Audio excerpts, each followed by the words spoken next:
Pozdravljeni. Ste se kdaj vprašali, zakaj nas lahko otroci tako zlahka razjezijo? Pa ne samo zlahka, ampak videti je, kot da imajo pri tem neko neverjetno moč, ki nas lahko brez težav spravi iz tirov.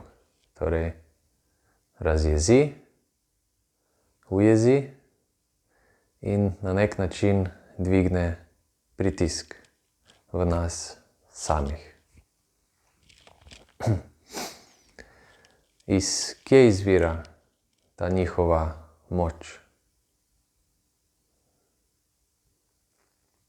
Odgovor na to vprašanje je precej preprost.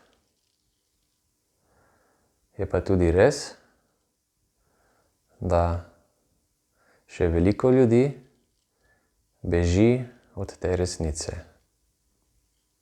Torej, otroci nas tako zlahka razjezijo samo iz tega razloga, ker so svobodni v vseh pogledih,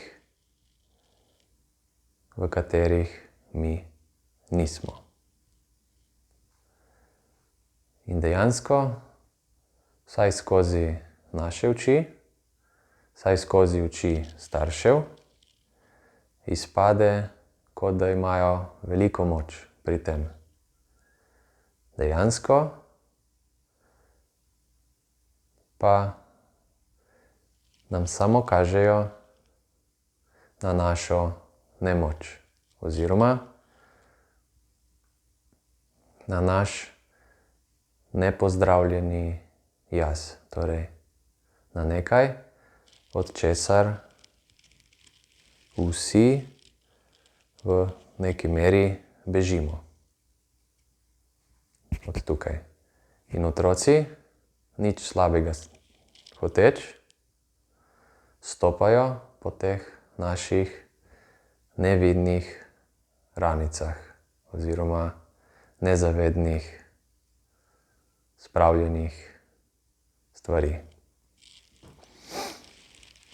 Seveda si to lahko vzamemo kot darilo, ki, če ga odpremo, nas v tistem delu osvobodi. Kaj lahko naredimo kot starši? V grobem se tukaj prikažeta samo dve poti. In sicer lahko uvidimo, da ni problem v otroku, našem lastnem otroku, temveč je problem v nas samih. Ker smo najbrž tudi mi v otroštvu doživeli nekaj, kar nas je spravilo do tega, da pozabimo oziroma spravimo v naš nezavedni del neke neprijetne občutke oziroma dejanja, ki jih nočemo več ponoviti. Torej, ali popravimo in odpravimo stvar pri sebi, to bi bila še najbolj pametna varianta, ali pa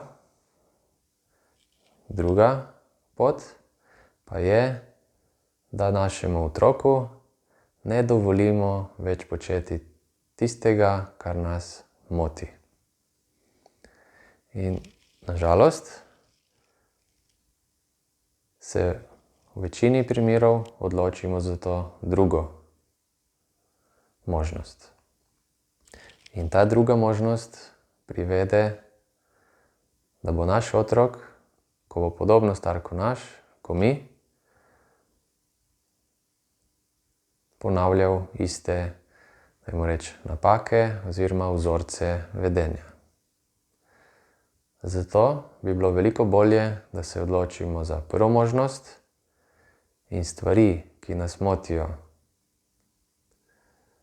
pri našem otroku, odpravimo, raziščemo, počistimo, odpremo v nas samih.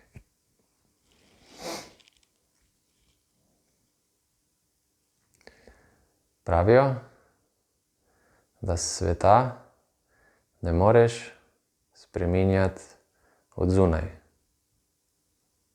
Lahko pa spremeniš sebe od znotraj. In s tem tudi svet od zunaj.